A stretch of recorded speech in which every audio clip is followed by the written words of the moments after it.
preste atenção, irmãos, não desfaleçamos de fazer o bem, porque se não desistirmos de prosseguir para o alvo, de seguir, no tempo certo, você colherá.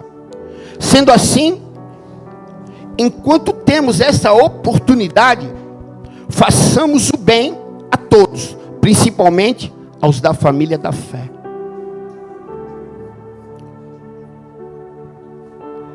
Paulo, ele está escrevendo a igreja de Gálatas, no momento em que a igreja, ela está questionando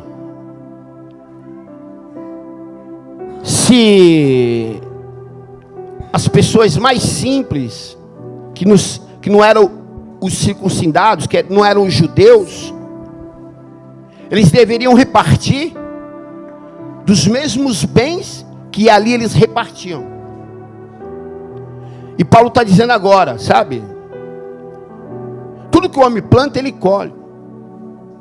Não desista de fazer o bem. Não desista de prosseguir para o alvo. Não desiste de prosseguir para aquele que te chamou. Não desiste de seguir na direção das tuas bênçãos, da tua vitória. Não desfaleça. Não se cansa, porque Isaías vai dizer que Deus é aquele que dá vigor ao que está cansado. Aqueles que confiam no Senhor voarão alto, andarão, não se cansarão, correrão e não se fadigarão. Aqueles que confiam no Senhor. E aí Paulo está dizendo isso, sabe? Não desfaleça desse propósito que tu foi chamado. Porque quantas vezes nós somos chamados para fazer algo para Deus, nós somos chamados para uma missão, porque ninguém veio na terra aqui sem um propósito. Ninguém veio para esse mundo sem que Deus não tivesse colocado algo dentro do seu DNA. E isso é intrínseco, isso é pessoal. Em cada um Deus colocou um DNA, em cada um Deus colocou um chamado. Você não veio aqui para nascer, crescer e morrer, somente isso, não. Você veio aqui para que Deus cumpra um legado na sua vida. Deus veio aqui para que você cumpra o propósito dele na sua vida.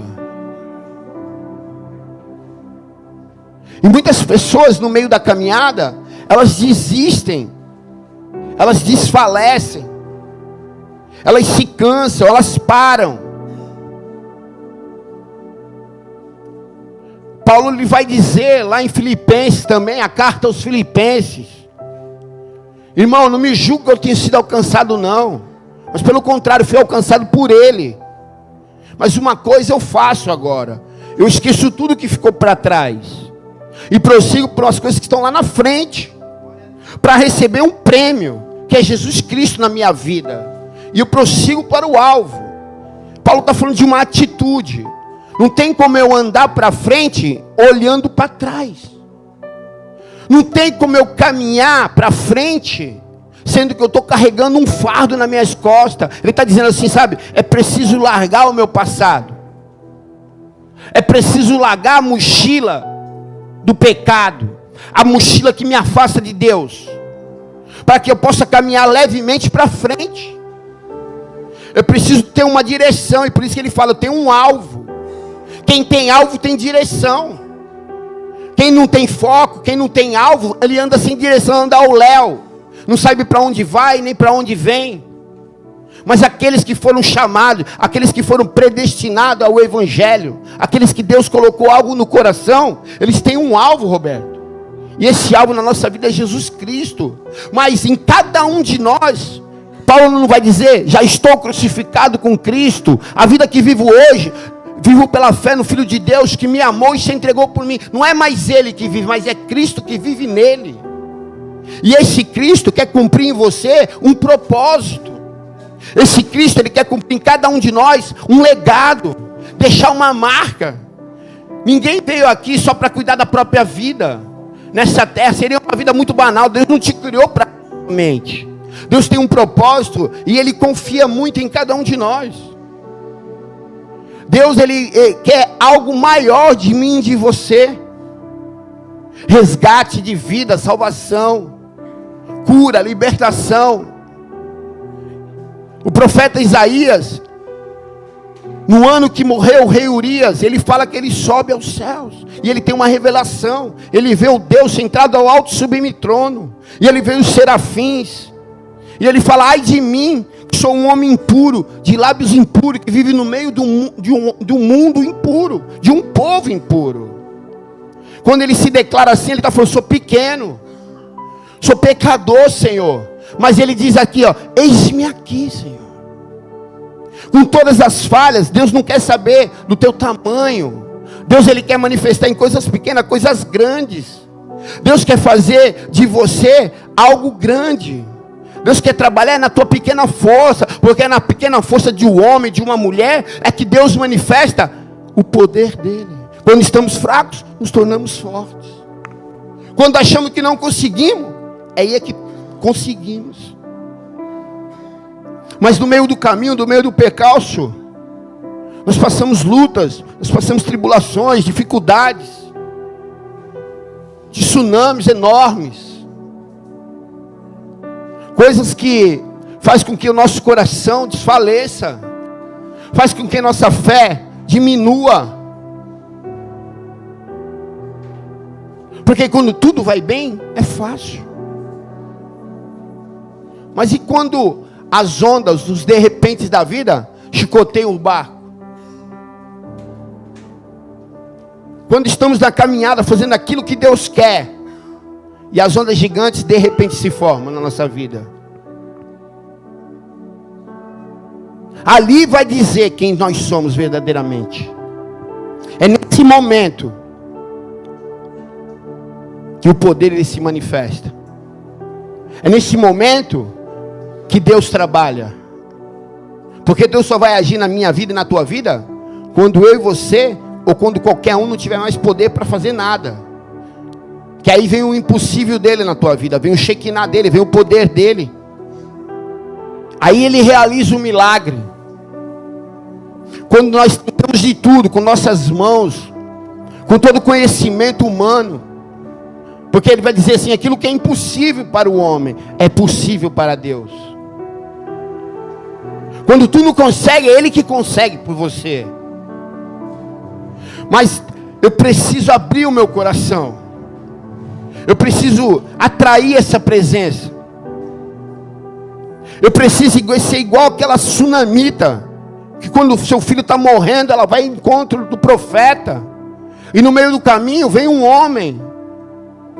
Ela fala: não. Eu preciso do profeta. Eu preciso do poder de Deus lá dentro da minha casa. Sabe? Você tem que ter um foco, tem que ter uma direção. Porque no meio do caminho vão acontecer coisas difíceis.